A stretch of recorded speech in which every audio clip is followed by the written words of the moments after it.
Alors, une réaction à la participation, l'abstention? Oui, bien écoutez, c'est tout de même assez grave, en tout cas dans ce pays, que le système électoral démocratique soit rejeté comme ça par les électeurs et par les Français. C'est donc qu'il y a un problème de fond. Si les gens ne vont pas voter, ne vont plus voter, c'est qu'il y a une raison.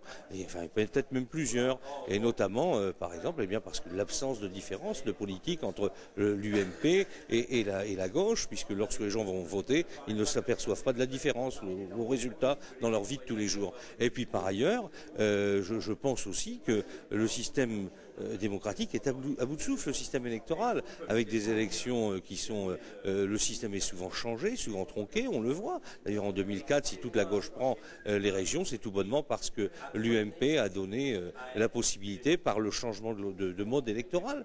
Donc voilà, il y a un problème de fond, et notamment, je pense que si nous revenions à la proportionnelle intégrale, eh bien les gens auraient le sentiment de voter pour être mieux représentés, bien représentés dans les assemblées.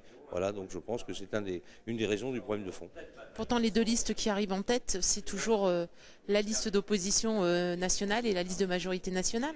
Oui, bien sûr, mais vous avez peut-être regardé les moyens qu'ils ont, les moyens notamment financiers et humains, pour pouvoir faire campagne électorale. Il est évident que les petits partis politiques dont nous sommes, d'ailleurs cela relève d'un véritable miracle que nous puissions faire jeu égal pratiquement avec les mammouths de la politique.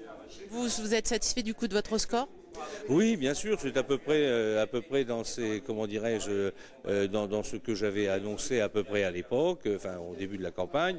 Bon, eh bien, je crois que nous avons de grandes chances d'être contents, et je remercie d'ailleurs tous les militants à cette occasion qui nous ont permis d'arriver à ce résultat. Et nous allons faire encore plus campagne. Nous allons mobiliser pour le prochain tour, dimanche prochain. Et j'appelle d'ailleurs tous les électeurs à se porter sur nous, puisque nous sommes la seule opposition. Tout le monde, toute la presse a pu le constater pendant 6 ans. Nous sommes la seule opposition au Conseil régional, et si les Picards veulent avoir une opposition à la politique des Verts et de la gauche qui sera menée, puisque Mme Cailleux a d'ores et déjà perdu les élections, eh bien il faut voter pour nous. C'est le seul moyen de s'opposer à cette politique. Est-ce que pour le second tour, vous estimez à peu près faire combien? Vous serez satisfait à combien? Ah bien écoutez, ça dépendra cette fois-ci aussi de la participation. Voilà, donc là aussi c'est une inconnue. Est-ce que les gens vont se mobiliser? Est-ce que justement avec 3 listes, on aura évidemment comment dirais-je, un recentrage un petit peu de chacun?